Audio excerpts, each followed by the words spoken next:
नारायणं नमस्कृत्यं नरं चैव नरोत्तमं देवीं सरस्वतीं व्यासं ततो जयमुदीरये।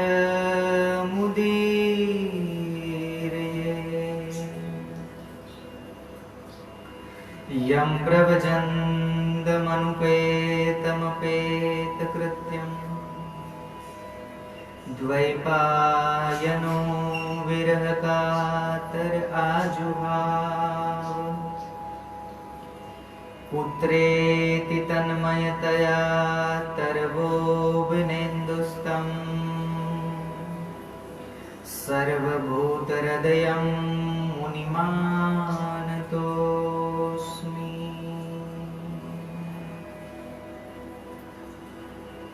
गुरुर्ब्रह्मा गुरुर्विष्णु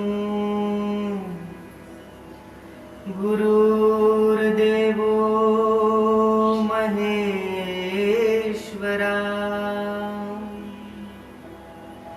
गुरुर्साक्षात् परब्रह्म तस्मै श्री गुरुवे नमः। मूकं करोति वाचालं पंगुं लंघयते गिरिं यत्कृपातमहं वन्दे परमानन्दं माधवम्। भक्ति भक्त भगवंत गुरु चतुर्नाम बपुएक, इनके पद वंदन किए नाशत विघ्न अनेक।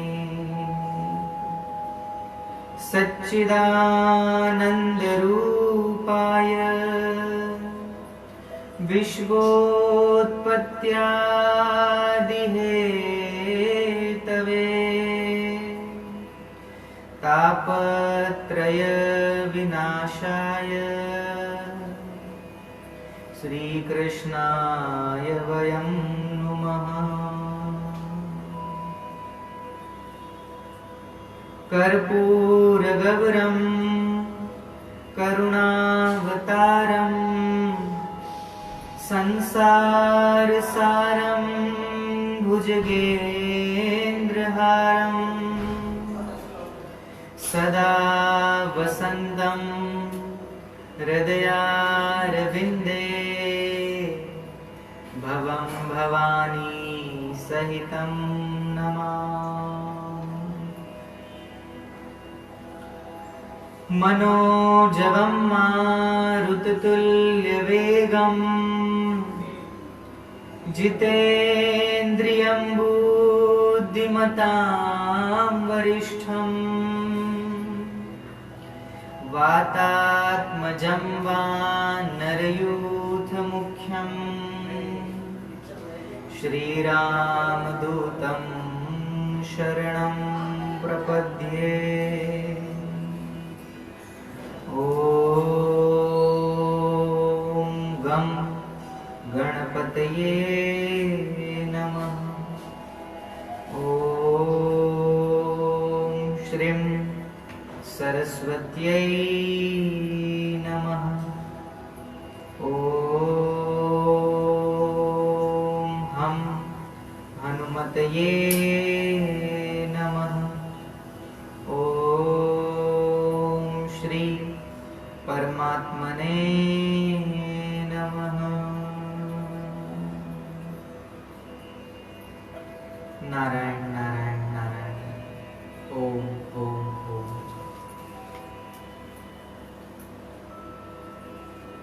आप सभी हरि भक्तों के श्री चरणों में प्रणाम।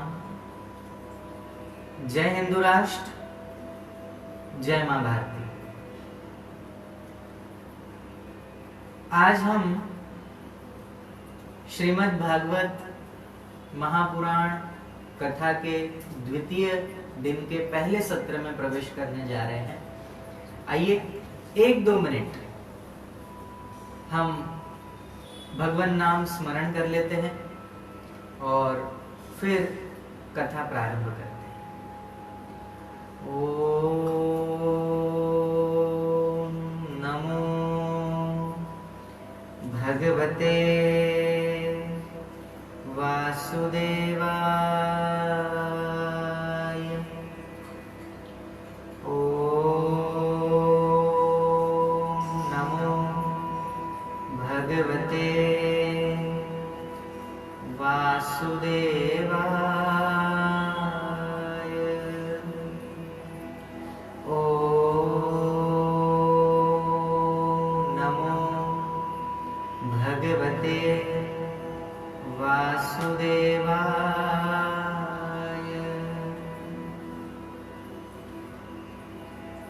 हरे राम हरे राम राम राम हरे हरे। हरे कृष्ण हरे कृष्ण कृष्ण कृष्ण हरे हरे। हरे राम हरे राम राम राम हरे हरे।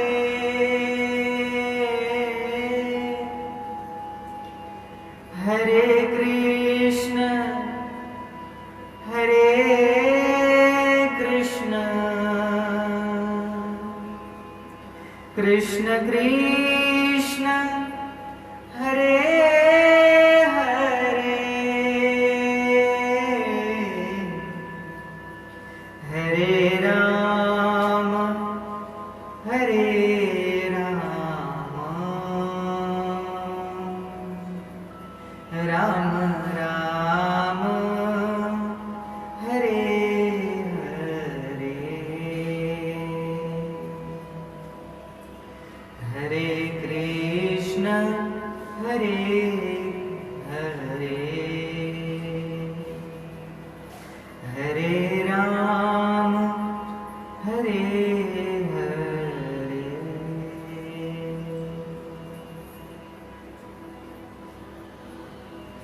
आप सभी हरिभक्तों को प्रणाम करते हुए ठाकुर जी की पावन छवि को हृदय पटल में धारण करते हुए सद्गुरुदेव भगवान को प्रणाम करते हुए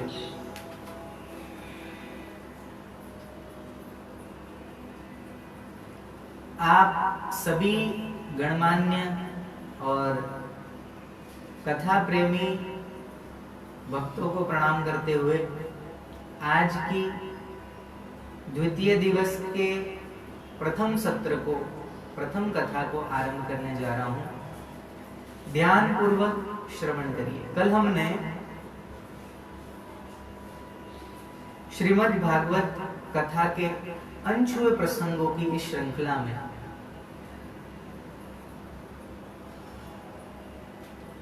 महात्मा विदुर जी धृतराष्ट्र को कैसी तीखी वाणी बोलकर उनके भीतर वैराग्य को जागृत करते हैं और धृतराष्ट्र, गांधारी जी, यह दोनों विदुर जी के साथ सप्तश्रोत में जाकर किसी संत के आश्रम में वहां निवास करने लगते हैं और भगवत भजन करते हुए ये अंत में भगवान के पद को प्राप्त करते हैं। अब आइए थोड़ा सा हम आगे इस कथा में बढ़ते हैं जहां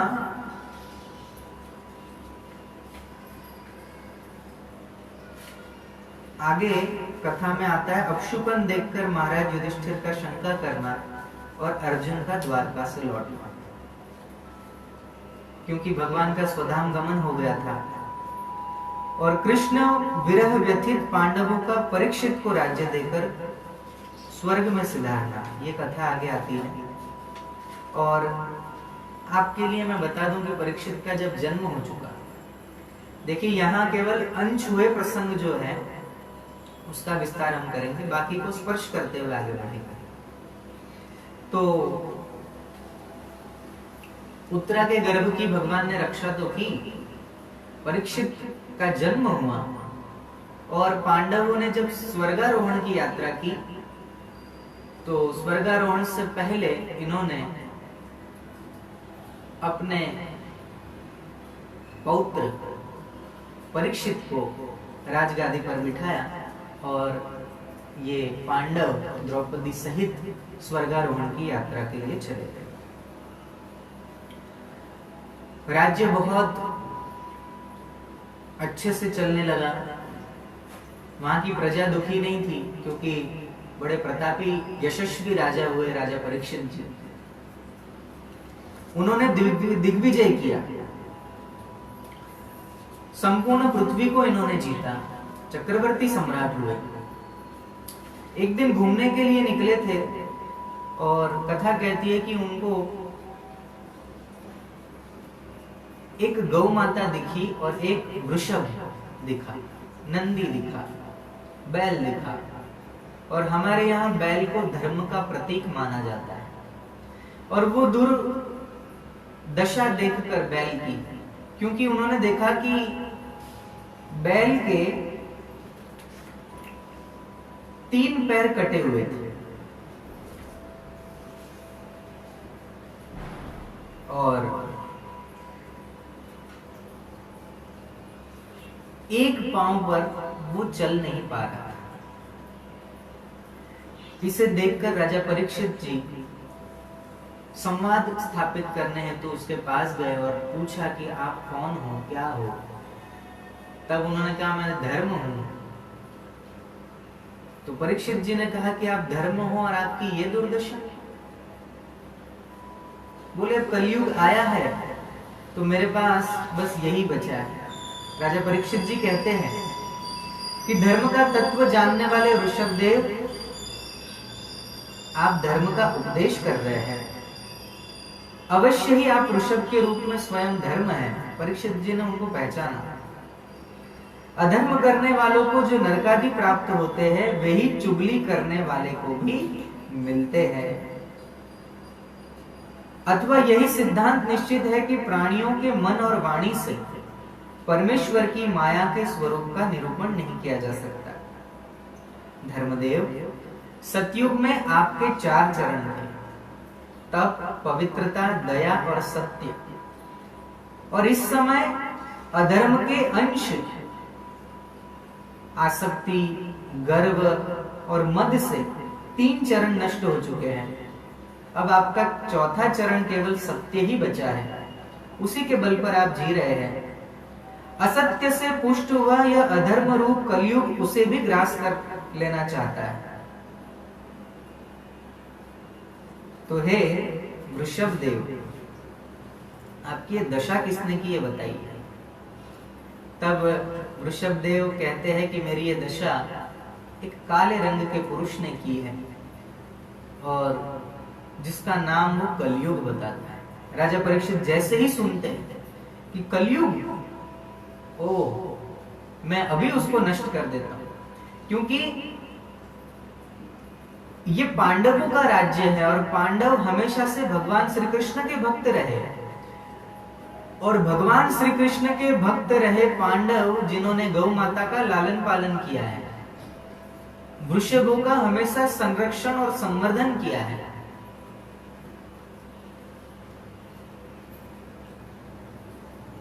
और उन पांडवों के राज में अगर गौ माता, वृषभ अगर किसी प्रकार से प्रताड़ित होते हैं तो ये पांडवों की कीर्ति पर कलंक है।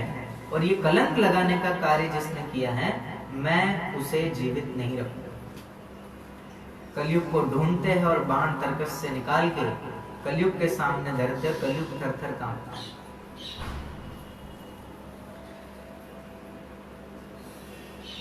आप सभी को पता है कि कलयुग ने फिर राजा परीक्षित का वो रौद्र रूप देखा, तो राजा परीक्षित ने कहा जाओ मेरी सीमा से दूर चले जाओ। लेकिन कलयुग जहां भी जाता वहां पर उन्हें, क्योंकि संपूर्ण पृथ्वी ही राजा परीक्षित की थी, कौन सी सीमा का अतिक्रमण करता। तो कथा कहती है कि राजा परीक्षित के सामने कलयुग आया और हाथ जोड़कर कहने लगा कि मैं जहां भी जाता हूं वहां आप मुझे धनुष बाण लिए खड़े मिलते हैं, अब आप बताओ मैं जाऊं कहां ये पृथ्वी छोड़कर। तो राजा परीक्षित जी कहते हैं कि तुझे कहीं स्थान ही नहीं मिलता तो मैं तुझे मार ही देता हूं। तुझ में ऐसा कौन सा गुण है जिससे मैं देखकर तुझे जीवित रहने दूं। तब कलयुग कहता है कि मेरे में एक गुण है, कलौ केवलम कीर्तनात्, कि सतयुग में जो 10,000 वर्ष तपस्या करने से फल मिलता था, जो त्रेता में 100 वर्ष करके जो तप का फल मिलता था, और जो द्वापर में 10 वर्षों की तपस्या से जो फल मिलता था, वो कलयुग में केवल 24 घंटे अहोरात्र, रात और दिन, कोई अगर 8 प्रहर भगवान नाम संकीर्तन करेगा तो उसे उन्हीं पुण्यों की प्राप्ति होगी। राजा परीक्षित ने मन में विचार किया, अच्छा इतना सरल और सुगम साधन, ठीक है मैं तुझे मारूंगा नहीं, लेकिन तेरे में दुर्गुण भी तो बहुत सारे हैं। तो कलयुग ने प्रार्थना की कि राजन मुझे कोई ऐसी जगह दे दो, आप जहां कहोगे मैं वहां निवास करूंगा, उससे बाहर नहीं आऊंगा। राजा परीक्षित जी ने भी देखा कि इतना सुलभ है तो ठीक है, हम उपाय बता देते हैं और कहाँ रहना है स्थान बता देते हैं।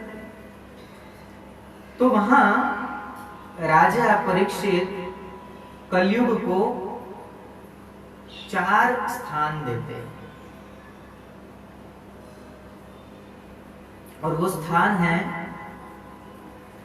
अभ्यर्थितस्तदा तस्मै स्थानानि कलये ददौ द्युतं पानं स्त्रियः सूना यत्रा धर्मश्चतुर्विधः।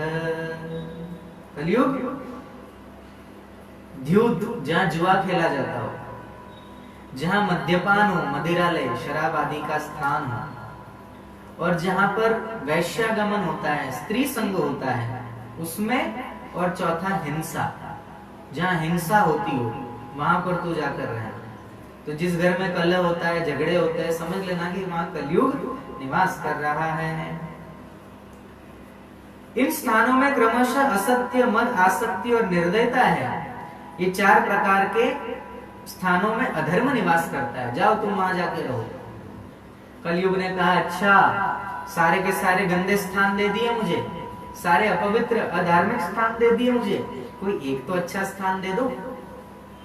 तब राजा परीक्षित उदार भाव से कहते हैं, पुनश्च याचमानाय जातोपमदात् प्रभु ततोन्मृदं मदं कामं रजो वैरम च पंचमम्। फिर एक स्थान और देते हैं, 5वां। कहा कि आप सुवर्ण में रहो। कौन सा सुवर्ण? बोले जो चोरी का हो, अधर्म से कमाए हुए धन से जो सुवर्ण खरीदा है, चोरी का सुवर्ण है, तुम उसमें स्थान करो, उसमें निवास करो। तो झूठ, मद, काम, वैर और रजोगुण, परीक्षित के दिए हुए इन्हीं 5 स्थानों में अधर्म का मूल कारण कली युग उनकी आज्ञाओं का पालन करता हुआ निवास करता है। इसलिए कहा जाता है कि इन 5 स्थानों से, इन 5 से जिसे भगवत प्राप्ति करनी है, जिसे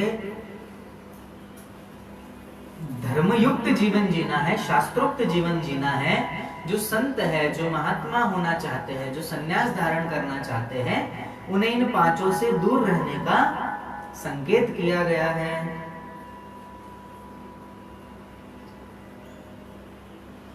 धार्मिक राजा, प्रजा वर्ग के लौकिक नेता और धर्मोपदेष्टा गुरुओं को तो बड़ी सावधानी से इन 5 का त्याग कर देना चाहिए। तब राजा परीक्षित ने इसके बाद वृषभ के धर्म के 3 चरण जो कटे हुए थे पुनः जोड़ दिए। तपस्या, शुद्धता, शौच और दया, ये चरण जोड़ दिए और आश्वासन देकर पृथ्वी का संवर्धन किया।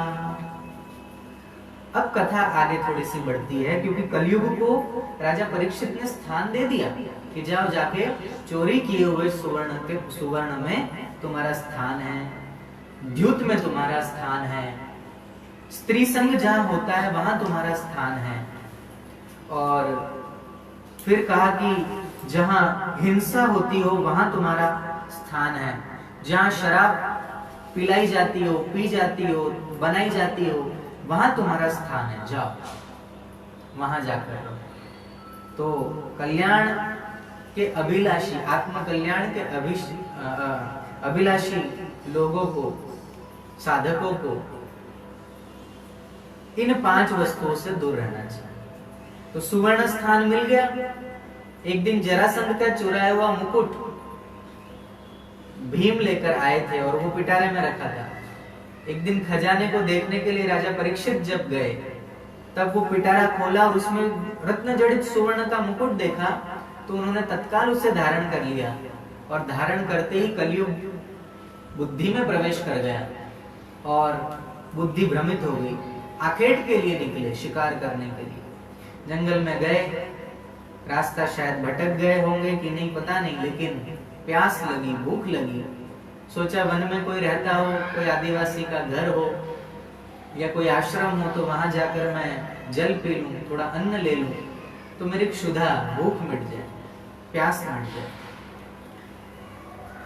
आश्रम ढूंढा तो वहां शमिक ऋषि का आश्रम था और वो वहां पर रहते थे, ध्यान करते थे, उपासना करते थे और कथा कहती है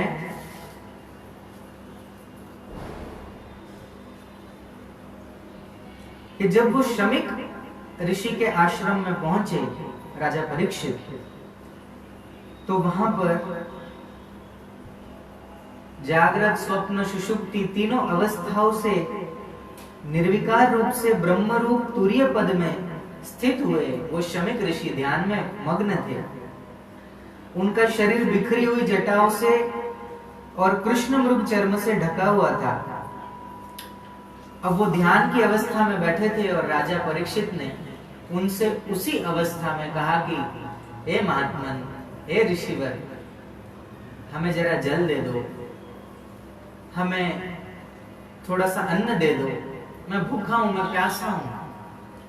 लेकिन वो जागृत, स्वप्न, सुषुप्ति तीनों अवस्था से ऊपर उठ चुके महात्मा, जिनका शरीर केवल यहाँ पर है, लेकिन वो स्वयं उस ब्रह्म में एक रूप हो चुके वो महात्मा जो समाधि में बैठे हैं, ध्यान में बैठे हुए हैं, वो बाह्य कोई आवाज आती हो, क्योंकि ध्यान में बैठा हुआ पुरुष, उसे अपने आप की खबर नहीं होती, तो कोई बाहर आया है, कोई पंछी आया, कोई पशु आया, उससे क्या उसे प्रयोजन, क्या पता चले। एक साधारण हम नींद में सो जाते हैं, तब भी हमें पता नहीं चलता कि कौन हमारे पास से गुजरा, कौन आकर क्या बोल गया। तो समाधि जैसी उच्च अवस्था में, ध्यानावस्था में जो अवस्थित हो, उन महात्माओं को कैसे क्या पता चल सकता है कि कौन आया, क्या याचना कर रहा है। तो महात्मा की ओर से कोई उत्तर न मिलते हुए राजा परीक्षित ने यह सोचा, क्योंकि वो कलयुग बुद्धि में घुस गया था, राजा परीक्षित के मन में आया कि ये हो न हो, ये बाबा ढोंग कर रहे हैं ध्यान करने। उन्होंने मुझे दूर से ही आते हुए देख लिया होगा और ये ध्यान का यहाँ नाटक करने लगे कि इन राजाओं से अपने को क्या मतलब, वो मेरे सामने ध्यान का ढोंग कर रहे हैं, या हमारा आतिथ्य स्वीकार नहीं करना चाहते होंगे, हमें अतिथि के रूप में देखना नहीं चाहते होंगे। अरे ऐसे ढोंगी, ऐसे पाखंडी को तो सबक सिखाना चाहिए। क्या किया जाए, है तो आखिर संत, इसे मारा तो नहीं जा सकता लेकिन अपमान किया जा सकता है। एक मरा हुआ सांप कहीं देखा, उसे बाण की नोक से उठाकर ले आए और ऋषि, शमिक ऋषि के गले में सांप डालकर निकल गए। तो अन्य आसपास जो ऋषि कुमार खेल रहे थे, उन्होंने देखा कि परीक्षित राजा ने शमिक ऋषि का इस प्रकार से अपमान किया। वो दौड़ते दौड़ते शमिक ऋषि के जो पुत्र थे, ऋषि कुमार श्रृंगी, वो ऋषि कुमार श्रृंगी नदी में स्नान कर रहे थे और वहीं कौशिकी नदी में स्नान कर रहे थे। और जैसे ही उन्हें पता चला कि हमारे पिता का अपमान किया गया राजा के द्वारा, तब उसे बड़ा क्रोध आया और उसने उसी कौशिकी का जल हाथ में लिया और संकल्प किया, इति लंघित मर्यादम तक्षकः सप्तमे हनि दक्ष्यन्ति स्म कुलागारं चोदितो में ततद्रुहम्। यह कुलांगार परीक्षित, तूने मेरे पिता का अपमान करके मर्यादा का उल्लंघन किया है, इसलिए मेरी प्रेरणा से आज के ठीक 7वें दिन तुझे तक्षक काटेगा, तक्षक नामक सर्प डसेगा और तेरी मृत्यु हो जाएगी। संकल्प किया, भयंकर संकल्प करके श्राप दे दिया और श्राप देने के बाद स्नान करके दौड़ता भागता अपने पिता के पास आया और खूब रोने लगा। ऋषि की चेतना वापस आई, ऋषि ध्यान की उच्च अवस्था से नीचे उतरे। बहुत कठिन होता है जब ध्यान में हम उच्च अवस्था को प्राप्त करते और फिर वापस संसार में हमें नीचे आना पड़ता है। उसका जो दुख है वो तो एक योगी जानता है, एक ध्यान अवस्था को प्राप्त हुआ एक संत ही जानता है कि कैसे संसार में उतरने में दुख की अनुभूति होती है, पीड़ा होती है।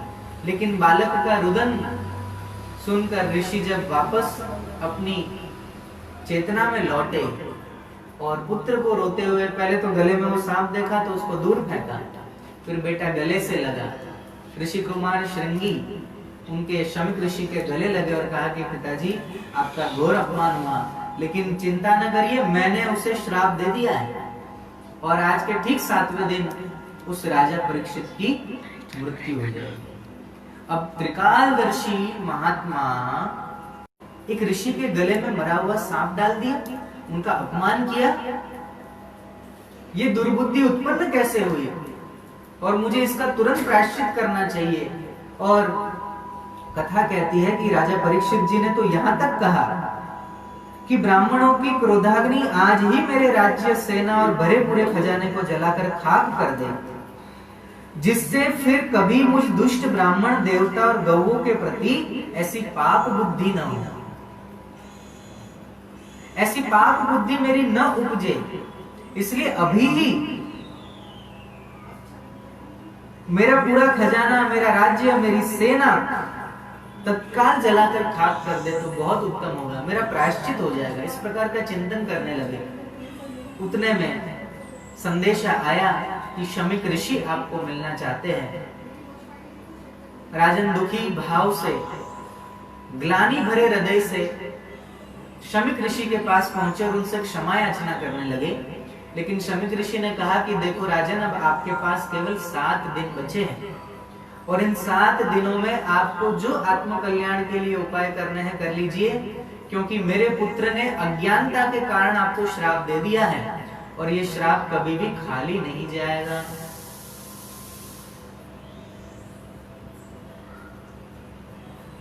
राजा परीक्षित भयातुर नहीं हुए। देखिए, ये होते हैं भक्त के लक्षण।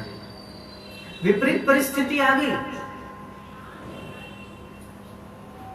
श्राप मिल गया और 7वें दिन मृत्यु होगी, वो भी एक जहरीले नाग के काटने से, एक जहरीले सर्प के काटने से मृत्यु होने वाली है।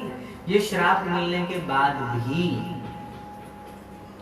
वो भयातुर नहीं हुए, वरन भगवान को धन्यवाद देते हैं, ऋषि को धन्यवाद देते हैं कि मुझ जैसे पापी को तो इसी प्रकार का दंड मिलना चाहिए। ये तो बड़ी कृपा हुई कि नाथ आपने बता दिया कि 7वें दिन तक्षक आकर काटेगा, मेरे पापों का प्रायश्चित भी हो जाएगा, और जिस शरीर के द्वारा संत का अपमान हुआ है वो शरीर भी जल के खाक हो जाएगा। क्योंकि तक्षक नाग इतना भयंकर विषैला होता है कि उसके डसने मात्र से शरीर राख के ढेर में बदल जाता है, तो वो तक्षक काटेगा। ये सोचकर तुरंत राजा परीक्षित ने अपने बेटे जन्मेजय को राजगादी पर बिठाया और स्वयं राजभूषा राजवेश त्याग कर और स्वयं गंगा जी के तट पर गए, और गंगा जी के तट पर आमरण अनशन का निश्चय करके उन्होंने समस्त आसक्तियों का परित्याग कर दिया। वे मुनियों का व्रत स्वीकार करके अनन्य भाव से भगवान श्री कृष्ण के चरण कमलों का ध्यान करने लगे। और उस समय त्रिलोकी को पवित्र करने वाले बड़े बड़े महानुभाव ऋषि मुनि अपने शिष्यों के साथ वहां पधारे। संतजन प्रायः तीर्थ यात्रा के बहाने स्वयं उन तीर्थ स्थानों को ही पवित्र करते हैं। अब उस समय वहां कितने ऋषि आए देखिए। राजा परीक्षित की मृत्यु होने वाली है 7वें दिन, और इन सभी ऋषियों को पता चला है कि राजा परीक्षित अपनी मुक्ति के लिए कोई तो उपाय करेंगे। तो राजा परीक्षित की क्या दशा होती है वो देखने के लिए वहां पर अत्रि, वशिष्ठ, सुनिए कितने ऊंचे महान महान ऋषि वहां पधारे। अत्रि, वशिष्ठ, च्यवन, शरद्वान, अरिष्टनेमि, भृगु, अंगिरा, पाराशर, विश्वामित्र, परशुराम, तत्थ, इंद्रप्रमद, इद्मवा, मेधातिथि, देवल, आर्ष्टृश्रेण, भारद्वाज, गौतम, पिप्पलाद, मैत्रेय, और कवश, अगस्त्य, भगवान व्यास, नारद तथा इनके अतिरिक्त और भी कई श्रेष्ठ देवर्षि, ब्रह्मर्षि तथा अरुणादि राजर्षि वर्यों का शुभागमन हुआ। इस प्रकार विभिन्न गोत्रों के मुख्य मुख्य ऋषियों को एकत्र देखकर राजा परीक्षित ने यथा योग्य सत्कार किया, उनके चरणों पर सिर रख के वंदना की और सबको कहा कि हे ऋषियों, मेरे पास केवल 7 दिन बचे हैं, और अब ये 7 दिन में मेरी मुक्ति का कोई उपाय हो तो बताए। अब ये सब बड़े बड़े ऋषि महात्मा वशिष्ठ जी से पूछा तो वशिष्ठ जी कर्मकांडी, उन्होंने कहा कि इतने वर्ष हवन करे, इतनी लाख आहुतियां, इतनी करोड़ आहुतियां जाएगी, बड़े बड़े यज्ञ करेंगे, तब कहीं जाकर भगवान श्री हरि की प्राप्ति होती है। अन्य किसी योगी को पूछा तो 12 साल मूलाधार में ध्यान करो, 12 साल स्वादिष्ठान में, 12 साल मणिपुर में, एक एक चक्र पे 12 साल ध्यान करो, फिर चक्र जागेंगे, कुंडलिनी जागेगी, ब्रह्मरंध्र का भेदन करेगी, और फिर कहीं अमृत झरेगा, पियोगे, अमर होगे। बड़े बड़े साधन बताए, बड़े बड़े व्रत बताए। अब राजा परीक्षित के पास केवल 7 दिन बचे, और इतने सारे ऋषि मुनि वहां पर आए। सबने कहा कि मुझे भगवत प्राप्ति में इतने वर्ष लगे, कईयों ने कहा मुझे इतने युग लगे, कईयों ने कहा मुझे इतने 1000 साल लगे। तब कहीं ईश्वर मिला, परीक्षित, पुत्र परीक्षित, राजा परीक्षित, बेटा परीक्षित, तुम्हें 7 दिन में कैसे मुक्ति प्राप्त होगी, कैसे भगवत दर्शन होगा, कैसे ठाकुर जी के दर्शन हो पाएंगे। चिंता में बैठे हैं राजा परीक्षित की अब मेरा क्या होगा, और एक तरफ ऋषि मुनि आपस में मंत्रणा कर रहे हैं कि ऐसा कौन सा उपाय जो बहुत सरल है और सुगम है और सरल है।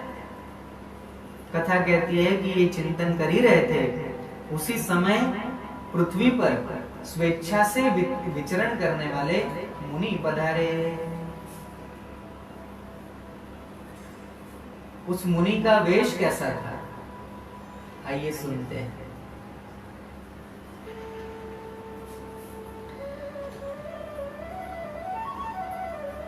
तत्रा भगवान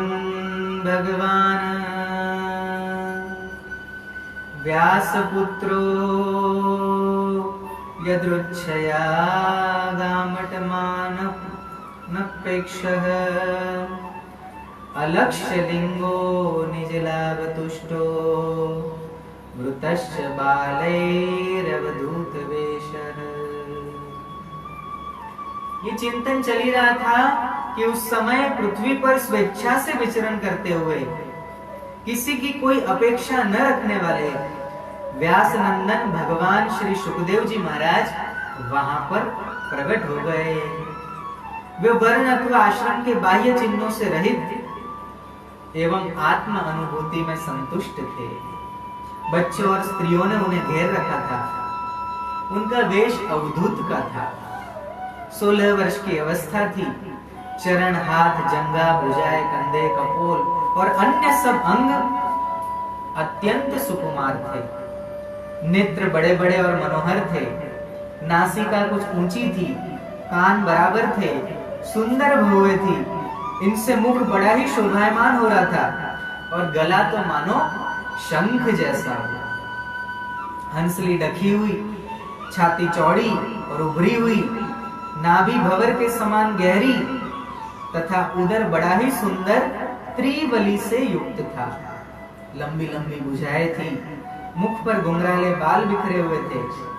इस दिगंबर वेश में श्रेष्ठ देवताओं के समान तेजस्वी जान पड़ते थे। श्याम रंग था। चित्त को चुराने वाली भरी जवानी थी।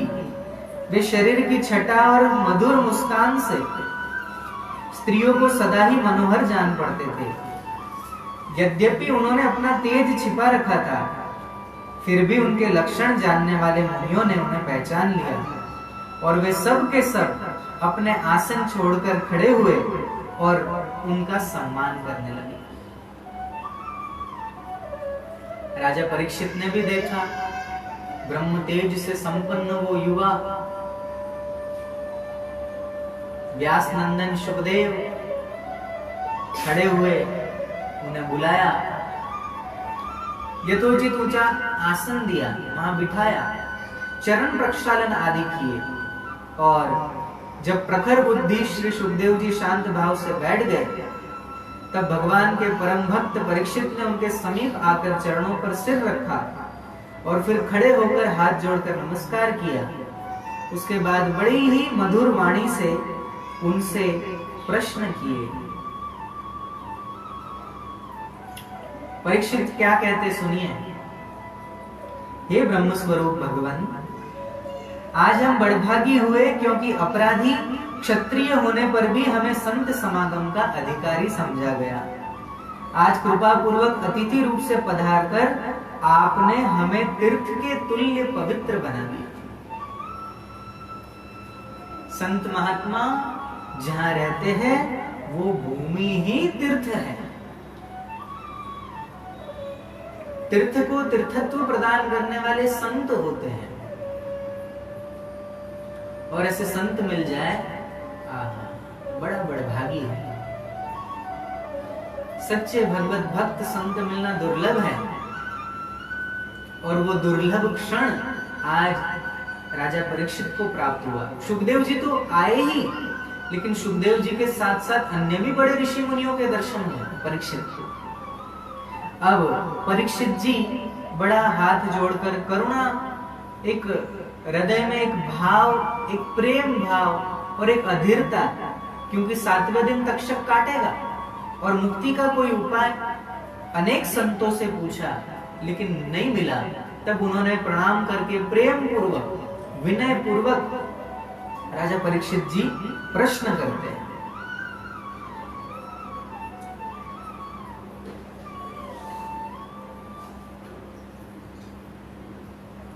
प्रश्न बड़ा ही मार्मिक है, समझना चाहिए।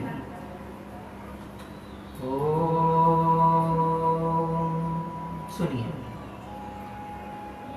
अतः पृच्छामि संसिद्धिं योगिनां परमं गुरुं पुरुषस्येह यत्कार्यं म्रियमाणस्य सर्वथा।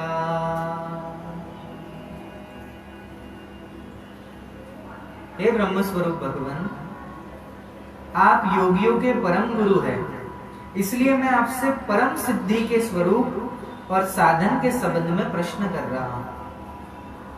जो पुरुष सर्वथा मरणासन्न है, उस पुरुष को क्या करना चाहिए? मरणासन्न।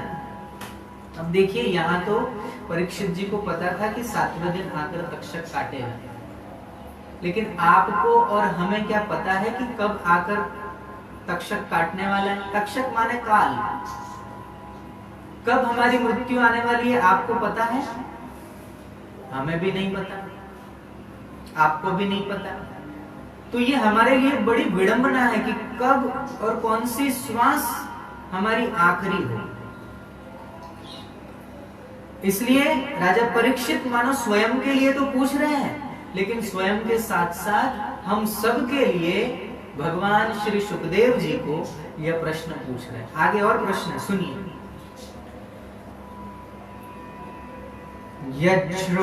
यच्छ्रोतव्यमथो जप्यं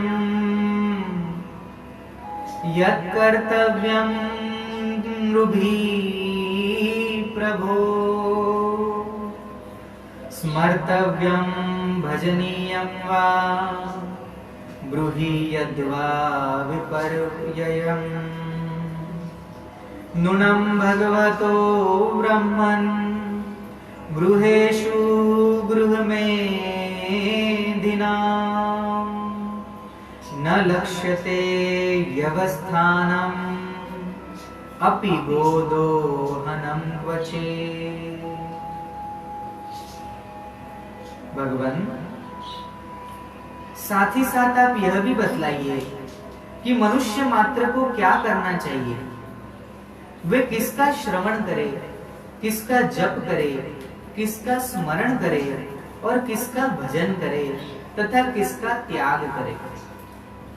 भगवत स्वरूप मुनिवर, आपका दर्शन अत्यंत दुर्लभ है, क्योंकि जितनी देर एक गाय दूही जाती है गृहस्थों के घर पर, उतनी देर भी आप तो कहीं ठहरते नहीं हैं।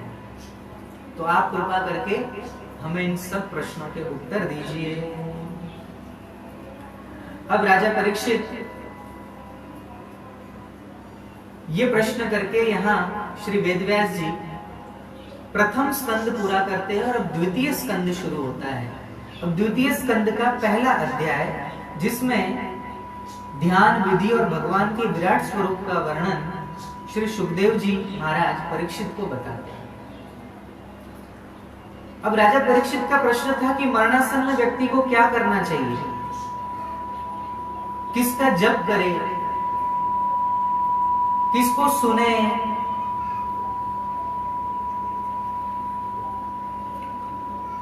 किसका स्मरण करे, किसका भजन करे और किसका त्याग करे। ये सब विधि को जानने के लिए प्रश्न किया और राजा परीक्षित जी को सुखदेव जी महाराज बहुत सरल भाव से यह बताते हैं। तस्मात् भारत सर्वात्मा भगवानीश्वरो हरि कीर्तितव्यश्च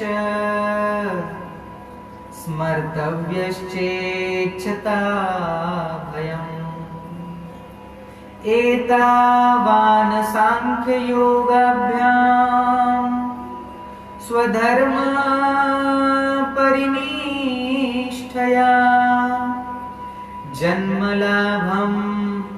जन्मलाभः परः पुंसाम् अन्ते नारायण स्मृतिः। परीक्षित, जो अभय पद को प्राप्त करना चाहता है उसे तो सर्वात्मा सर्वशक्तिमान भगवान कृष्ण की ही शरण ग्रहण करनी चाहिए। उन्हीं की लीलाओं का श्रवण करे, उन्हीं के नाम का संकीर्तन करे, उनके ही स्वरूप का स्मरण करे। मनुष्य जन्म का यही इतना ही लाभ है कि चाहे जैसे हो, ज्ञान से, भक्ति से अथवा अपने धर्म की निष्ठा से जीवन को ऐसा बना लिया जाए कि मृत्यु के समय भगवान की स्मृति अवश्य बनी रहे। मैंने ज्ञान के द्वारा, भक्ति के द्वारा, कर्म के द्वारा, योग के द्वारा, हमारे द्वारा ऐसे कर्म हो जिस कर्म के द्वारा हमें भगवत प्राप्ति सुलभ हो। किं प्रमत्तस्य बहुभिः परोक्षैर्हायन्यैरिह वरं मुहूर्तं विदितं घटेत् श्रेयसे यतः। खट्वांगो नाम राजर्षिर् ज्ञात्वेयत्तामिहायुष मुहूर्तात् सर्वमृत्सृज्य गतवान भयं हरिम्। हे परीक्षित, अपने कल्याण साधन की ओर से असावधान रहने वाले पुरुष की वर्षों लंबी आयु भी अनजाने में ही व्यर्थ बीत जाती है। उससे क्या लाभ? सावधानी से ज्ञान पूर्वक बिताई हुई घड़ी, 2 घड़ी भी सर्वश्रेष्ठ है, क्योंकि उसके द्वारा अपने कल्याण की चेष्टा तो की जा सकती है। अब देखिए यहाँ परीक्षित जी कितना सारगर्भित वचन सुनते हैं सुखदेव जी महाराज से। सुखदेव जी ने साफ शब्दों में कह दिया है कि जिस आयु में हम भजन नहीं कर सकते, भगवान का ध्यान नहीं कर सकते, धर्मयुक्त जीवन नहीं बिता सकते, हम वो कर्म नहीं कर रहे हैं जिससे हमारा लोक परलोक सुधर जाए। तो ऐसा जीवन हमने बिता भी दिया, भले 100 साल की हमारी लंबी आयु हो गई, स्वस्थ आयु हो गई, लेकिन ऐसी आयु जीने का लाभ क्या? लेकिन वो 2 घड़ी का जीवन भी उसे प्रणाम है, वो धन्य है ऐसा जीवन।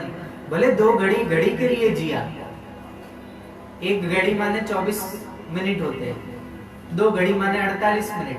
तो 48 मिनट भी अगर हमने ऐसा जीवन जी लिया जिसमें हमने भगवान का भजन किया हो, जप किया हो, ध्यान किया हो, आत्म कल्याण के लिए कोई साधन किया हो, तो वो घड़ी धन्य है। हे परीक्षित, तुम पूछ रहे हो ना कि मेरे पास केवल 7 दिन है, ये 7 दिन में हमारी मुक्ति कैसे हो सकती है, कैसे हमें भगवत दर्शन हो सकता है? तो हे परीक्षित सुनो, एक खट्वांग नाम के राजा थे।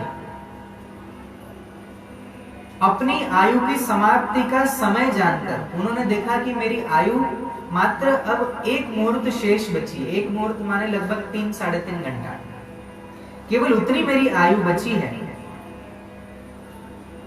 और उन्हें जैसे ही पता चला कि अब आयु समाप्ति का समय आ गया है और 1 मुहूर्त में ही अब सब कुछ छोड़कर हमें भगवत धाम को जाना है, माने शरीर छोड़ना है, तब उन्होंने संसार से समस्त प्रकार की आसक्ति का त्याग करके उन्होंने अपना चित्त भगवान से जोड़ दिया और केवल उनको 2 घड़ी में भगवत प्राप्ति हो गई। कैसा ढाढ़स बन जाते हैं देखो। ऐसा सांत्वना देने वाला महापुरुष मिलना बहुत दुर्लभ होता है। किसी के मन में आत्महत्या का विचार आ जाए और कोई ऐसा महापुरुष आपके पास आ जाए और कहे बेटा चिंता मत कर, मैं तेरे साथ हूं, ढाढ़स बनना है। अभी समय गया नहीं है, कर्जा हो गया है तो क्या आत्महत्या कर लोगे? डिप्रेशन आ गया तो क्या आत्महत्या कर लोगे? कोई ताने मारता है तो आत्महत्या कर लोगे? किसी ने अपमान कर दिया तो आत्महत्या कर लोगे? परीक्षा में पेट भरने की विद्या सीखने जाते हैं हम स्कूल में, उस परीक्षा में अगर फेल हो जाते हैं और हम आत्महत्या कर लेते हैं, तो क्या फेल होने से आत्महत्या कर लोगे? मूर्खता भरा कदम होता है और वही लोग उठाते हैं जिनके जीवन में कोई ढाढ़स बंधाने वाला, कोई साहस देने वाला, कोई सांत्वना देने वाला, कोई माथे पर अभय हस्त रखने वाला नहीं मिलता। और जिनको मिल जाता है वो कभी भी ऐसे मूर्खता भरे कदम नहीं उठाते। सुनिए, राजा परीक्षित के पास तो 7 दिन बचे थे। दूसरों ने तो कह दिया 12-12 साल लगेंगे, कईयों ने किया हजारों साल की तपस्या लगेगी, किसी ने कहा यज्ञ करने पड़ेंगे, किसी ने कहा होम करना पड़ेगा, किसी ने कहा इतने लाख इतने करोड़ जप करने पड़ेंगे तब कहीं भगवान मिलेंगे। लेकिन सुखदेव जी ने कहा कि धीरज रख, अगर राजा खटवांग को 2 घड़ी में भगवत प्राप्ति हो सकती है, मुक्ति प्राप्त हो सकती है, तो तेरे पास तो 7 दिन बचे। कहां 48 मिनट और कहां 7 दिन। ढाढ़स बंधा। सुन राजा परीक्षित, मृत्यु का समय आने पर घबराना नहीं चाहिए। उन्हें चाहिए कि वैराग्य के शस्त्र से शरीर और उससे संबंध रखने वालों के प्रति अपनी ममता की डोर को काट दें। मरणासन्न व्यक्ति को यह करना चाहिए। और आप और मैं, हम सब मरणासन्न हैं। आप ये भ्रम में न रहे कि हम 100 साल जिएंगे, 80 साल जिएंगे, 10-20 साल तो और जीने वाले हैं। बिल्कुल दिमाग से निकाल दो। ऐसा जीवन जियो कि मानो आज ये हमारा आखिरी दिन है। और इस आखिरी दिन में अब मृत्यु के बाद हमें कौन सी गति मिलती है, तो आज का आखिरी दिन है, तो हमें ऐसे कोई कर्म करने हैं जिससे मानो अभी ही हमारी मृत्यु हो जाए, अभी ही शरीर से प्राण निकल जाए। तो हमें चिंता न हो कि हमें लेने के लिए यमदूत आएंगे।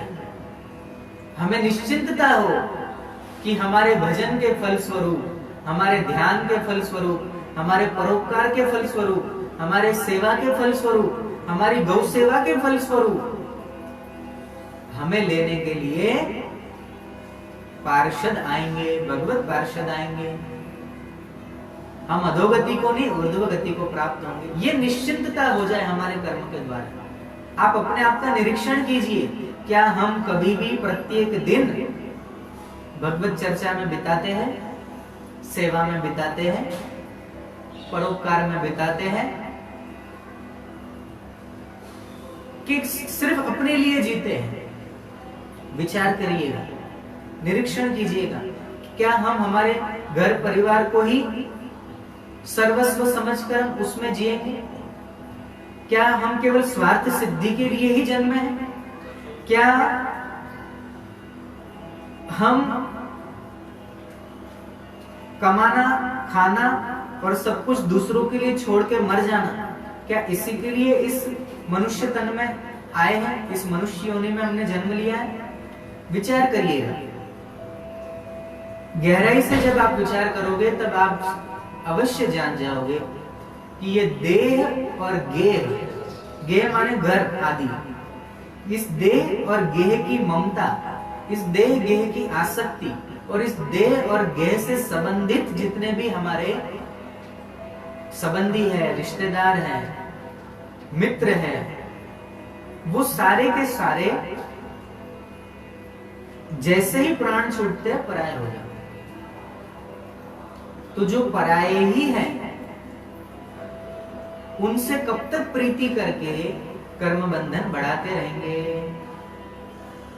तो इन कथाओं के माध्यम से जरा समझिए, सुनिए। अब देखना, अब आगे जो विषय आएगा वो बड़ा गंभीर है। मैं चाहता हूं कि आप जितना अधिक से अधिक आप इस कथा के लाइव को, इस प्रसारण को शेयर कर सके, फेसबुक के माध्यम से, व्हाट्सएप के माध्यम से। ये लिंक आप जितनी आप शेयर कर पाएंगे उतने अधिक लोगों तक यह कथा पहुंच पाएगी। बहुत हम मेहनत से, बहुत शास्त्रों का अध्ययन करके, रात रात भर शास्त्रों का अध्ययन करके, वर्षों तक इन प्रत्येक श्लोकों का चिंतन करके, मनन करके, जो हमने गुरु कृपा से, ठाकुर जी की कृपा से जो कुछ भी पाया है, जो अनुभूति पाई है, वो हम शब्दों के माध्यम से, इस लाइव के माध्यम से आप तक पहुंचाने का अल्प प्रयत्न कर रहे हैं। तो हम हमारी सेवा कथा के माध्यम से आप तक पहुंचा रहे हैं, और अब आपका कर्तव्य है कि आप शांति से बैठे नहीं, लेकिन ये कथा जन जन तक पहुंचाने का कार्य आप करेंगे तो बहुत ही पुण्यों की प्राप्ति होगी।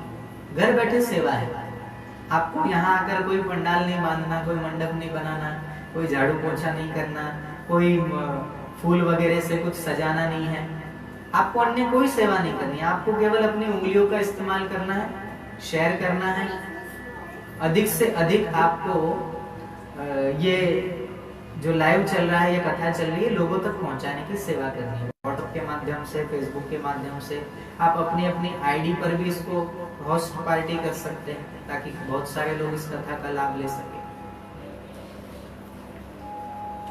ये मैं इसलिए आपको बता रहा हूं क्योंकि अब जो विषय आने वाला है ना, वो है योग का विषय। अब देखिए, राजा परीक्षित को सुखदेव जी ये यहां अभी नहीं कह रहे कि चलो मैं आपको भगवत कथा सुनाता हूं, हरि कथा सुनाता हूं, नहीं, यहां नहीं कहा है। अभी आगे जो आएगा सुनिएगा, ये शुरुआत ही सुखदेव जी ने योग से की है। हे राजन,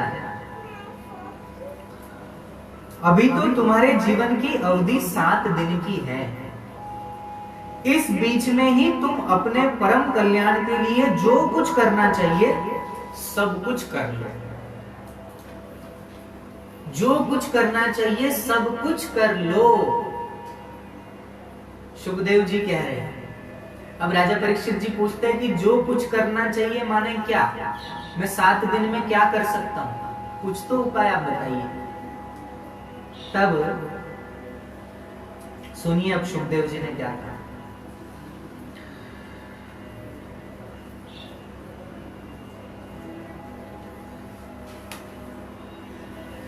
गृहात् प्रव्रजितो धीरः पुण्यतीर्थ जलाप्लुतः शुचौ विवेक्त आसीनो विधिवत् कल्पितासने अभ्यसेन मनसा शुद्धम त्रिवृद् ब्रह्माक्षरं परम मनो यच्छेजितश्वासो ब्रह्म बीजमविस्मरन्।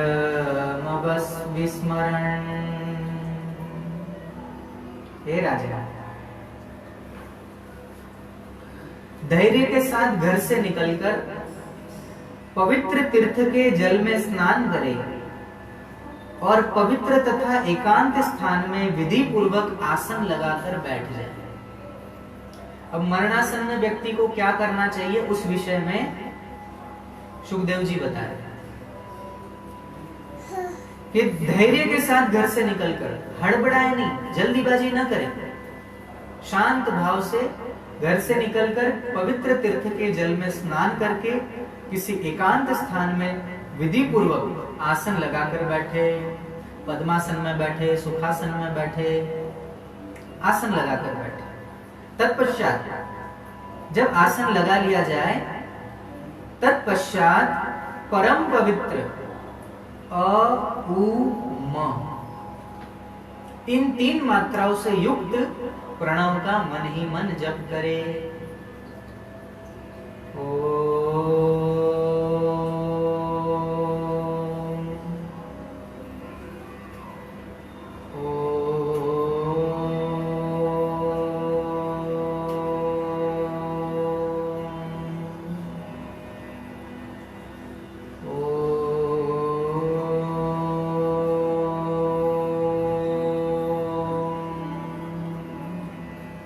आंख बंद करके इस प्रकार ओमकार का मनि मन जप करे। प्राण वायु को वश में करके मन का दमन करेगा। एक क्षण के लिए भी प्रणव को न भूले। राजा परीक्षित जी सुन रहे ये बात सुखदेव जी के श्रीमुख से, आप भी सुनिएगा। मरणासन्न व्यक्ति को ये करना चाहिए। सबसे पहले समस्त संसार के आसक्ति के उस प्रेम डोरी को काट दे। उसके बाद तीर्थ में स्नान करके पवित्र एकांत स्थान में बैठकर आसन लगाकर ओमकार का गुंजन करे, मनिमन जप करे और प्राण वायु को वश में करके माने प्राणायाम करके गहरा सांस लिया छोड़ा, गहरी सांस ली छोड़ी, 3 मिनट आप करोगे और शांति का अनुभव करोगे। आप करके देखिए। उसके बाद प्रणव को एक क्षण के लिए भी न भूले, इस ओमकार मंत्र को एक क्षण के लिए भी न भूले। बुद्धि की सहायता से मन के द्वारा इंद्रियों को उनके विषय से हटा ले और कर्म की वासनाओं से चंचल हुए मन को विचार के द्वारा रोककर भगवान के मंगलमय रूप में लगाए। अब इसे थोड़ा समझना कठिन है, मैं प्रयत्न करता हूं समझाने का, आप समझिए। भगवत कृपा से शायद मैं समझाने में आपको सफल हो जाऊं, ध्यान से सुनिएगा।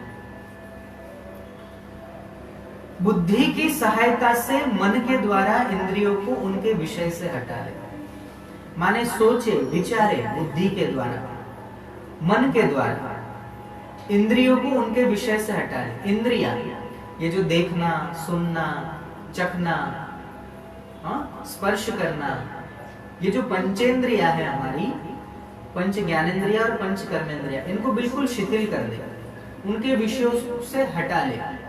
माने कान से सुनाई देगा लेकिन हमें कुछ सुनने की इच्छा नहीं रखी है।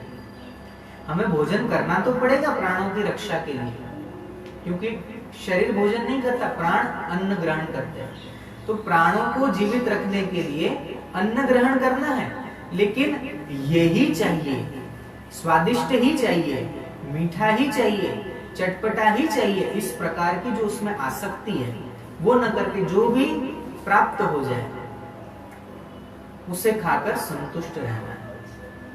इंद्रियों से अपने मन को हटा ले।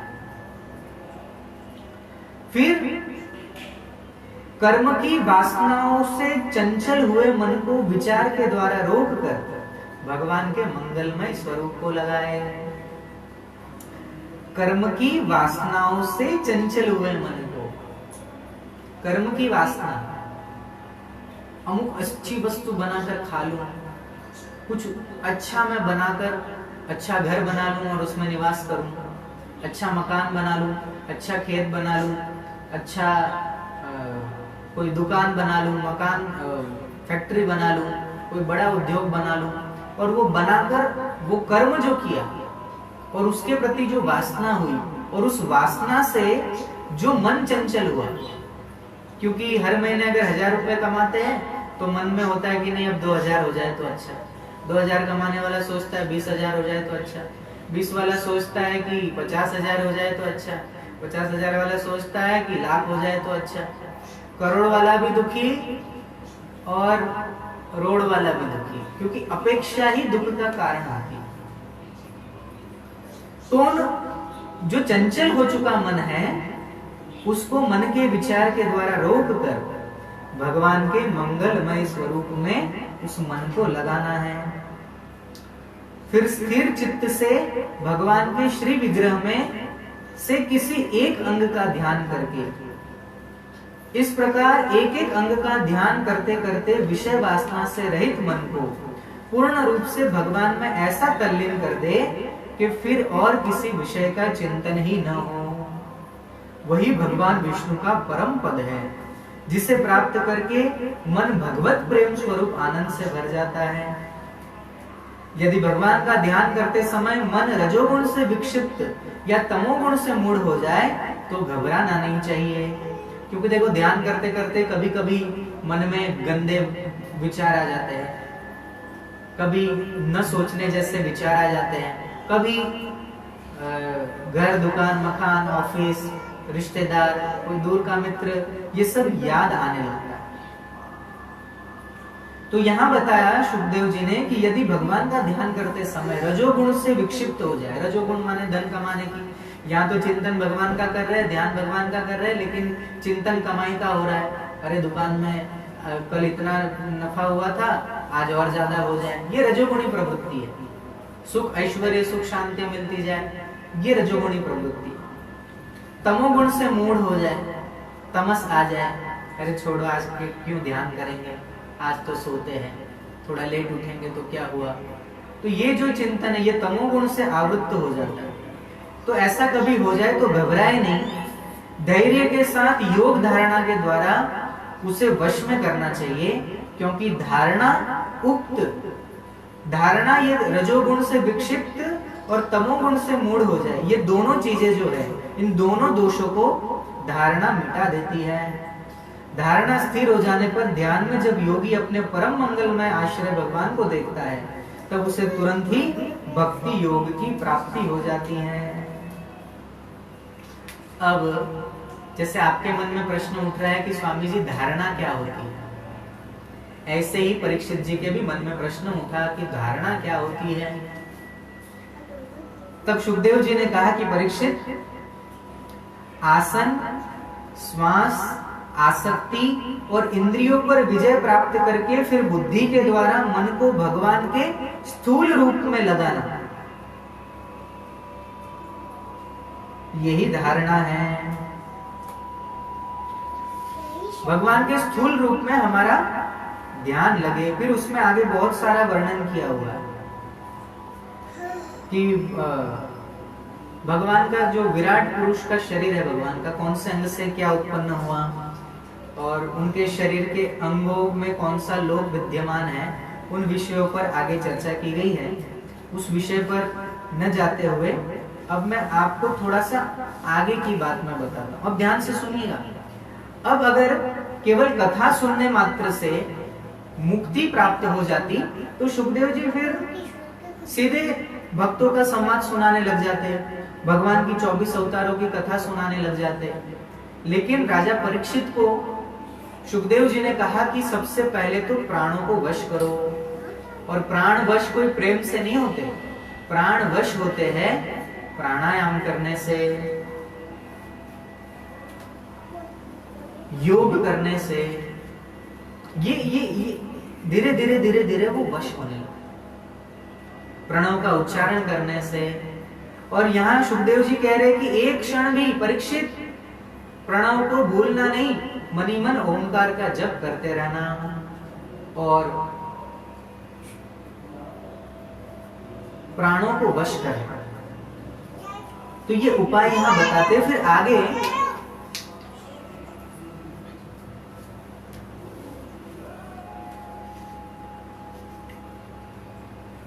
परीक्षित जी ने जब पूछा कि प्रभु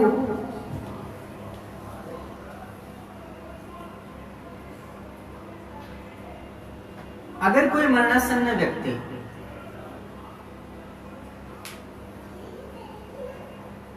किसी शारीरिक कष्ट को भोगना न चाहे और कोई शारीरिक पीड़ा हो, उससे पहले अगर वो प्राण छोड़ना चाहिए, तो ऐसा कोई उपाय है शास्त्र में? राजा परीक्षित जी को सुखदेव जी कहते हैं हाँ बिल्कुल है, अभी बताता हूं, ध्यान से सुनिए।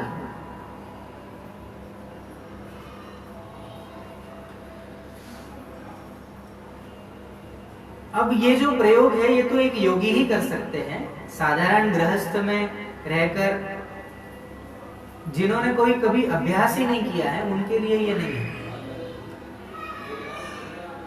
अब सुनिए, इत्थं मुनिस्तु परमेद व्यवस्थितो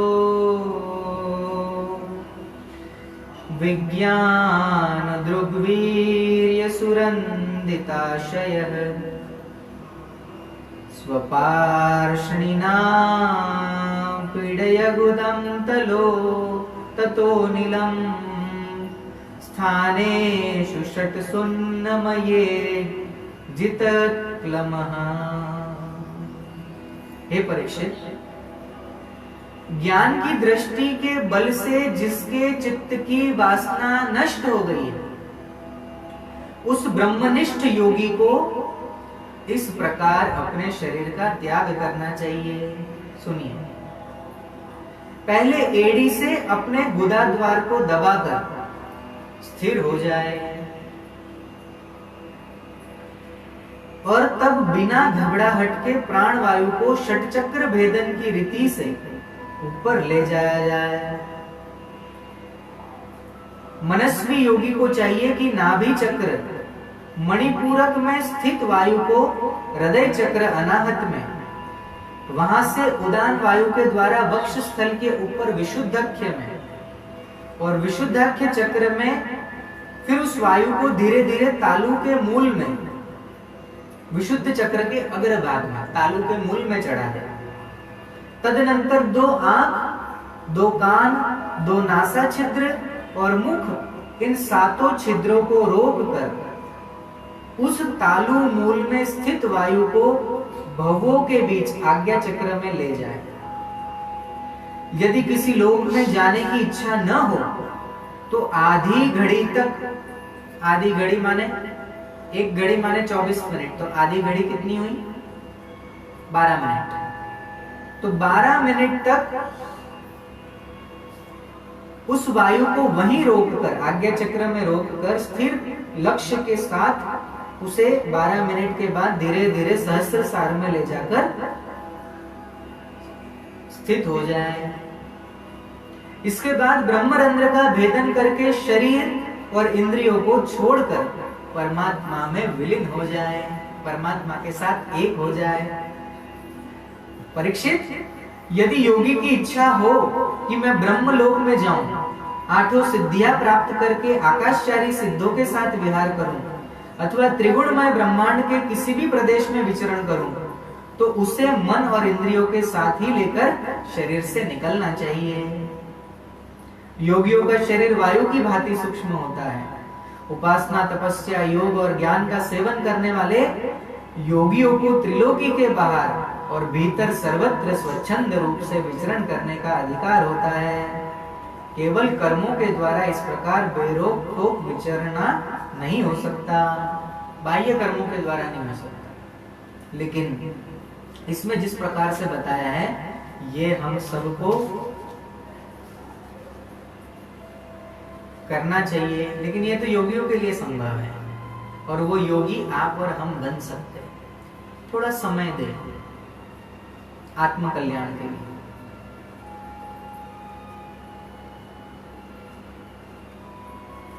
तो यहां मैं इसलिए मैं ज्यादा जोर इस बात पर दे रहा हूं क्योंकि मैं चाहता हूं कि आप सब लोग इस शास्त्र के अनछुए जो प्रसंग है वो हम आपको यहाँ बताना चाह रहे हैं।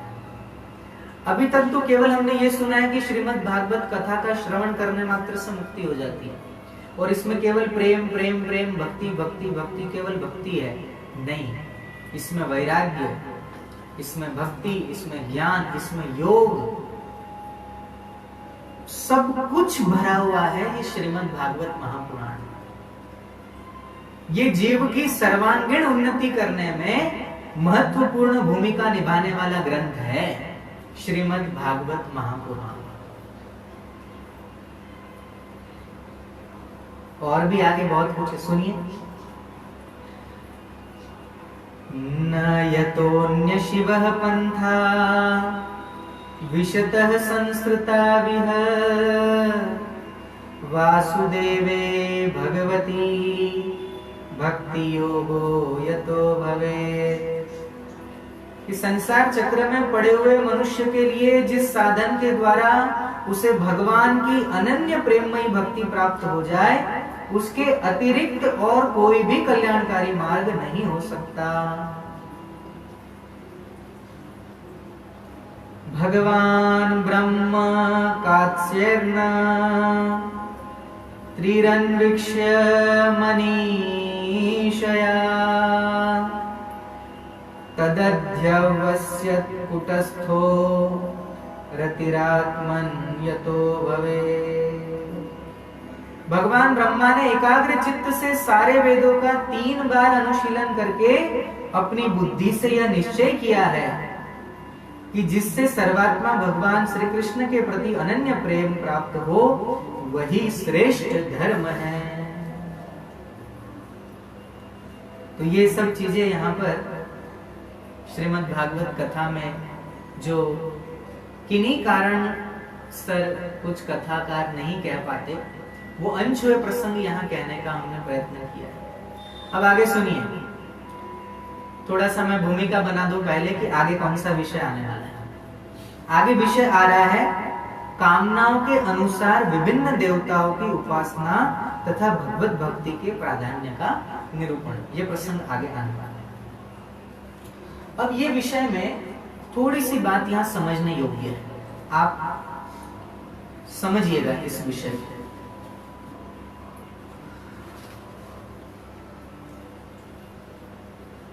हम है ना,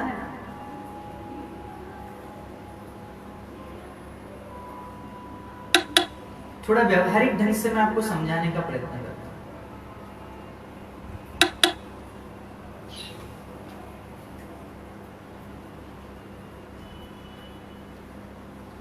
आप अगर कुछ खरीदने हेतु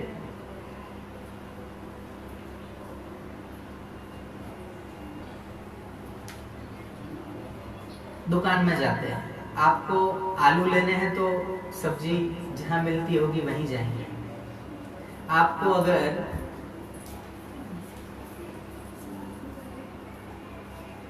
सोना खरीदना हो तो सोने की दुकान पर जाओगे। आपको पंचर बनाना है तो जहां पंचर बनाया जाता है वहीं जाएंगे। ऐसा तो नहीं ना कि जहां सब्जी बिकती है हम उसको कहते हैं थोड़ा पंचर बना दे हमारा।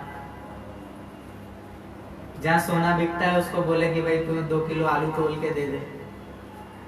अरे भाई, जिसकी वो दुकान ही नहीं है, जिसका वो विषय ही नहीं है, और हम उससे वो चीज जाकर मांगते हैं। किराने की दुकान पर बोले कि भाई 1 तोला सोना चाहिए, तो मिलेगा क्या?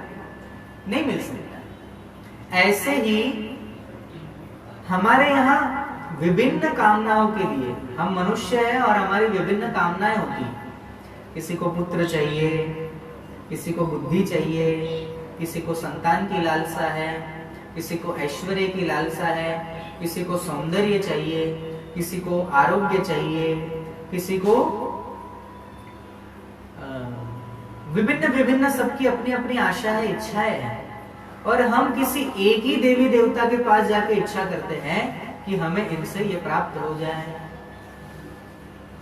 धन की देवी लक्ष्मी है, लेकिन हमारे शास्त्र में ये लिखा हुआ है कि धन की लालसा करनी हो तो लक्ष्मी के पास मत जाओ।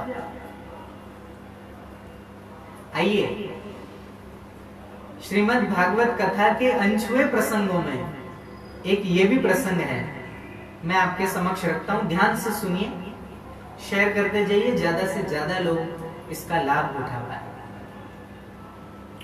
श्री शुक उवाच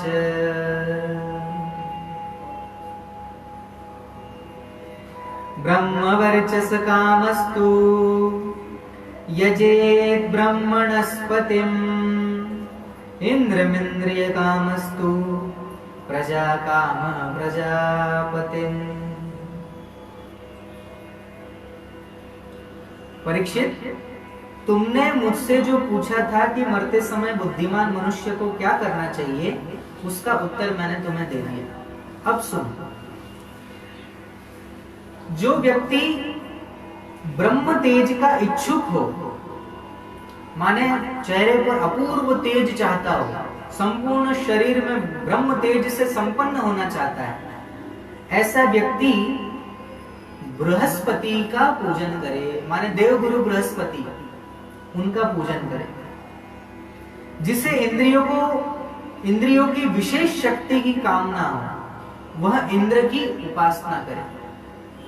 माने इंद्रिय हमारी बलवती हो, भोग में मैथुन के लिए, चखने के लिए जीभ, देखने के लिए आंख, सूंघने के लिए नाक, सुनने के लिए कान, ये हमारा इनमें विशेष शक्ति हमें प्राप्त हो, इसलिए हमें इंद्र की उपासना करनी चाहिए।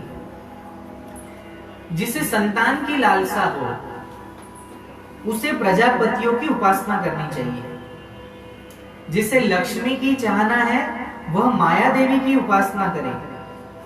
जिसे तेज चाहिए वह अग्नि की उपासना करे। जिसे धन चाहिए वो वसुओं की उपासना करे।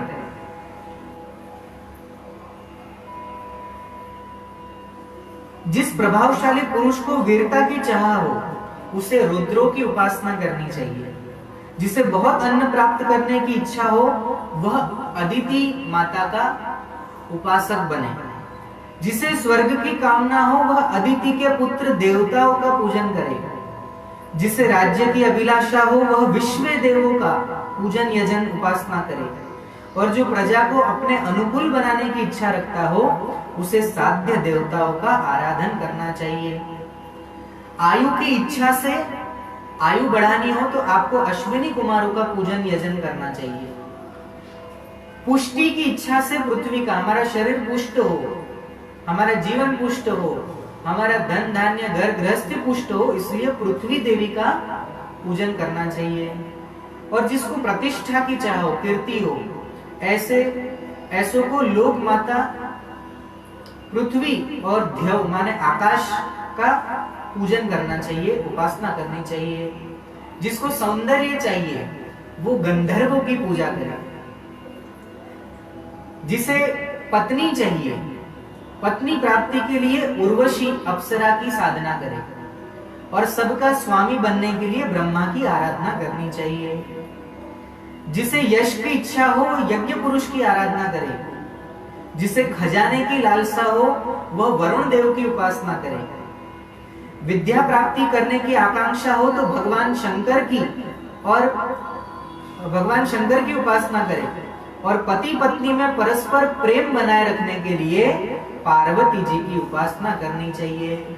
तो जिनके घरों में मियां बीवी खूब लड़ते, पति पत्नी खूब लड़ते हैं, आपस में परस्पर प्रेम बना रहे, इसलिए माता पार्वती का पूजन करना चाहिए। और माता पार्वती द्वारा बताए हुए नियमों को सुनकर उसी अनुसार अपना आचरण करना चाहिए। राज्य के लिए मनवंतरों के अधिपति देवों की पूजा करें। अभिचार के लिए निवृत्ति की पूजा करें। भोगों के लिए चंद्रमा का पूजन करें। और निष्कामता प्राप्त करने के लिए परम पुरुष नारायण को भजना चाहिए।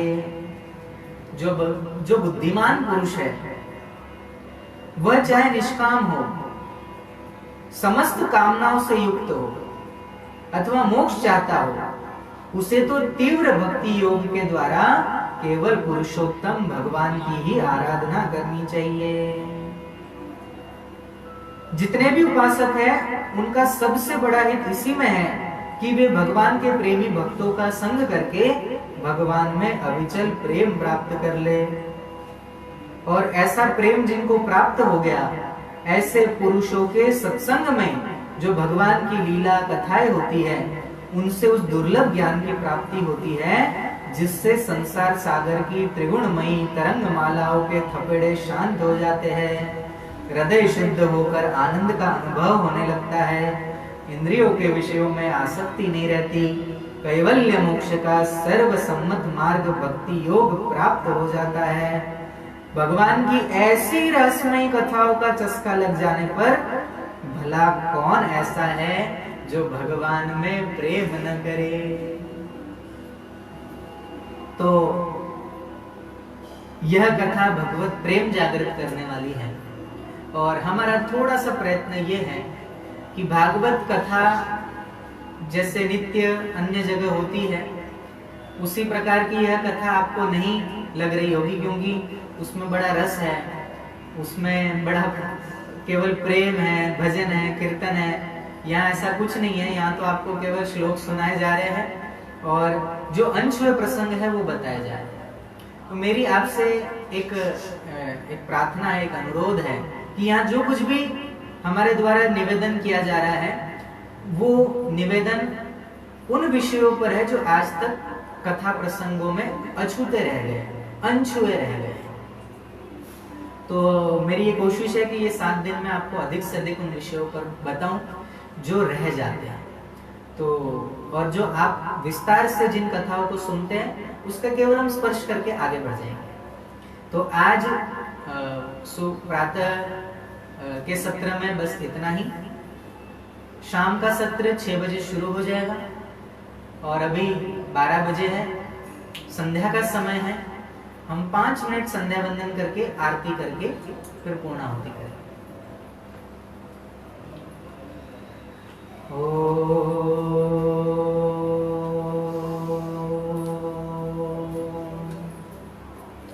रोज सुबह में 10 बजे से लेकर 12 बजे तक प्रातः का सत्र होगा और शाम का सत्र 6 बजे से 7 साढ़े 7 बजे तक होगा। रोज 1-1.5 घंटा 2 घंटा भगवद इच्छा से जो कुछ हम समझ पाए वो आपको समझाने का प्रयत्न करेंगे। और 12 बजे ठीक, अभी 12 बजने में 5 मिनट और है और हम चाहते हैं कि संध्या वंदन कर लेते हैं इन 5 मिनटों में और फिर हम आगे आरती करके पूर्णाहुति करेंगे। गहरा सांस लेकर ओंकार का गुंजन और भगवद मंत्रों का स्मरण करके फिर आरती करेंगे। लो गहरा सांस, कमर सीधी, पहली उंगली अंगूठे के नीचे, ज्ञान मुद्रा, ओंकार का गुंजन।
आइए मेरे साथ मिलकर प्रार्थना करें। हे हृदयेश्वर,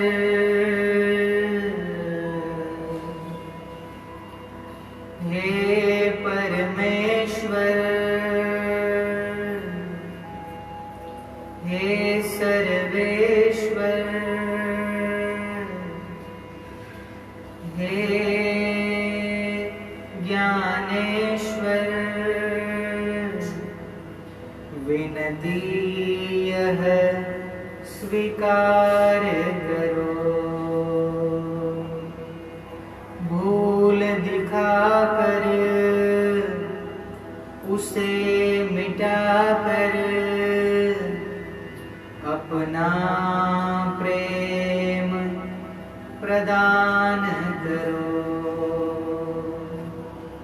पीड़ हरो हरि, पीड़ हरो, दुख हरो, अज्ञान हरो, अपनी कृपा प्रदान करो। अपनी कृपा प्रदान करो। हे नाथ अब तो ऐसी दया हो, जीवन निरर्थक जाने न पाए। यह मन न जाने क्या क्या दिखाए, कुछ बन न पाया मेरे बनाए। संसार में ही आसक्त रहकर दिन रात अपने मतलब की कहकर सुख के लिए लाखों दुख सहकर ये दिन अभी तक यूं ही बिताए। हे नाथ अब तो ऐसी दया हो, जीवन निरर्थक जाने न पाए। जीवन निरर्थक जाने न पाए। श्री राम जय राम, जय जय राम। श्री राम जय राम, जय जय राम। नारायण नारायण नारायण।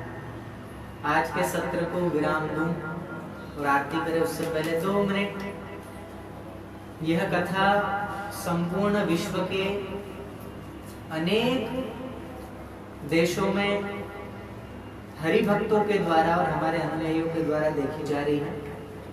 और जो कोई भी अभी कनाडा में बैठकर देख रहे हैं, ऑस्ट्रेलिया में भी देख रहे हैं और भारत के भी विभिन्न राज्यों के विभिन्न शहरों में जो हरि भक्त, जो हमारे अनुयायी कथा का श्रवण कर पा रहे हैं, उनको खूब खूब धन्यवाद, खूब खूब साधुवाद भगवान श्री हरि की ओर से। और ये श्रीमद् भागवत कथा पिबति रसमालयम, ये रस का समुद्र है, लेकिन इसके साथ ये योग भी इसमें आता है, वैराग्य भी इसमें आता है। और कथा श्रवण कराने से पहले कथा श्रवण किस पद्धति से करना है, यह पद्धति श्री सुखदेव जी के द्वारा राजा परीक्षित को बताई गई। और मैं यह चाहता हूं कि यह पद्धति आप भी सुने। केवल हाथ बांधकर 3 घंटा कथा सुनकर और फिर कपड़े झटक के चले जाना, केवल इससे मुक्ति प्राप्त नहीं होती। इसके साथ साथ ये भी करना पड़ता है, प्रणव का जप, प्राणों को वश में करना, अन्य भी जो कुछ बताया गया आज वो सब करना है। और सबसे बड़ी बात, कल महात्मा की कथा में आया था कि हमें कथा किस ढंग से सुननी चाहिए, तो उसमें ये बताया गया कि अगर वक्ता का मुख उत्तर दिशा की ओर हो, अभी हम जहाँ बैठे हैं वहां हमारा मुख उत्तर दिशा की ओर है, तो श्रोताओं का मुख पूर्व दिशा की ओर होना चाहिए। और अगर मान लो हमारा मुख पूर्व दिशा में हो तो श्रोताओं का मुख उत्तर दिशा में होना चाहिए। तो ऐसा क्यों? वो इसलिए कहा गया क्योंकि जैसे हमारा मुख यहाँ सामने उत्तर दिशा में और आप सुनेंगे पूर्व की ओर मुख रख के, तो आपका जो कान है वो सीधा कान, वो सीधा कथा वक्ता की तरफ रहेगा। और जो शब्दमयी मूर्ति, वांगमयी मूर्ति कथा वक्ता के श्रीमुख से निकलती है, वो शब्दमयी मूर्ति कानों के द्वारा प्रविष्ट होती है।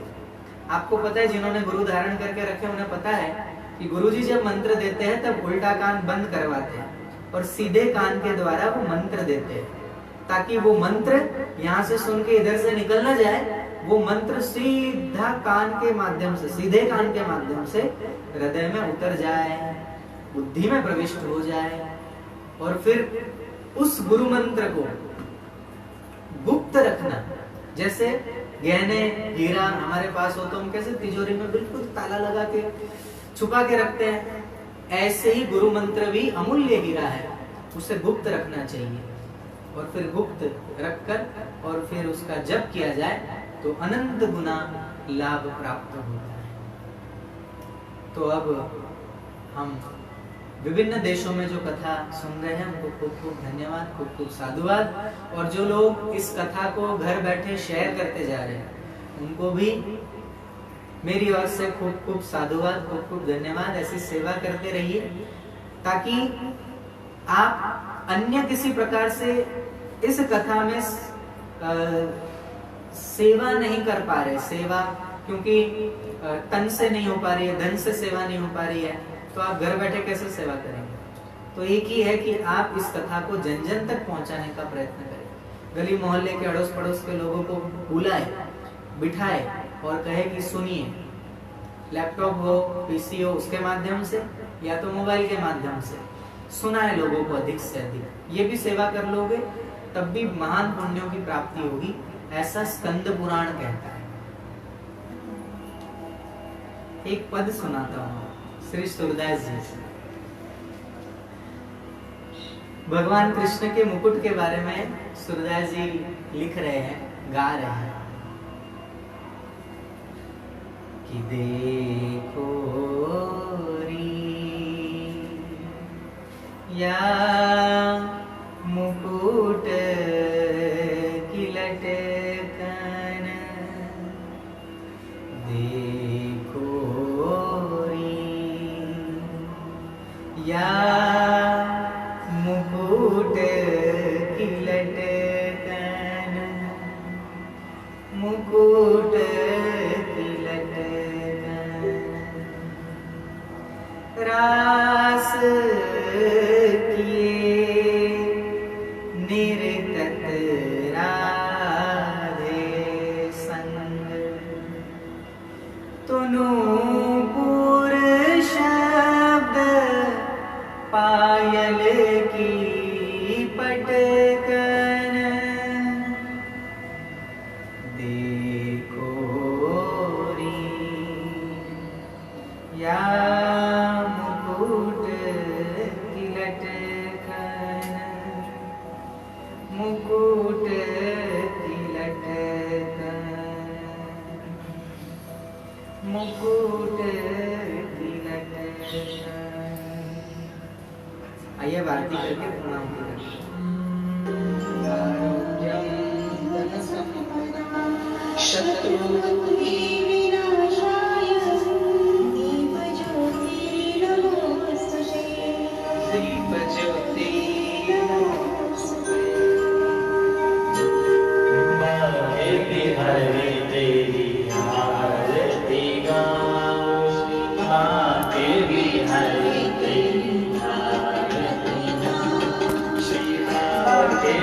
हरे तेरी आरती गाऊं।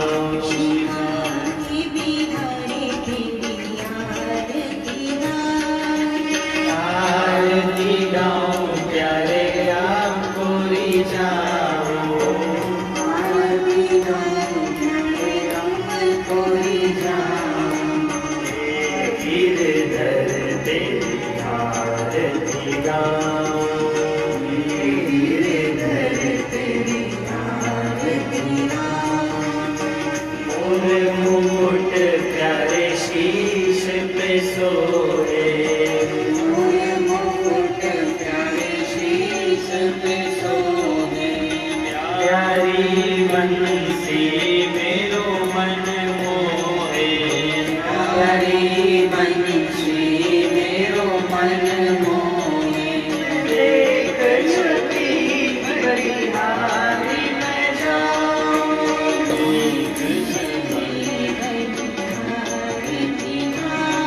श्री बाके बिहारी बिहारी गाँव,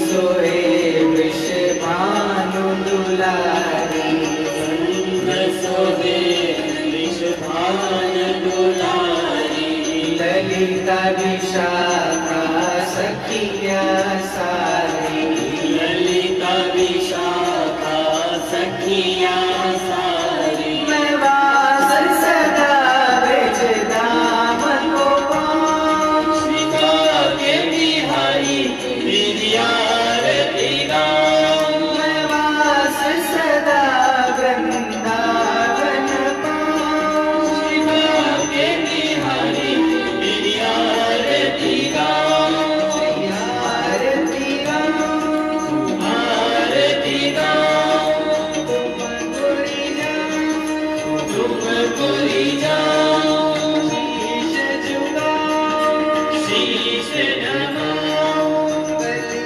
बलि जाऊं, बलि बलि जाओ, बाके बिहारी की जय।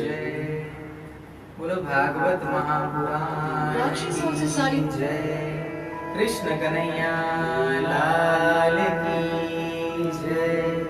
कर्पूर गौरम करुणावतारम संसार सारम भुजगेन्द्रहारम सदा वसन्तं हृदयारविन्दे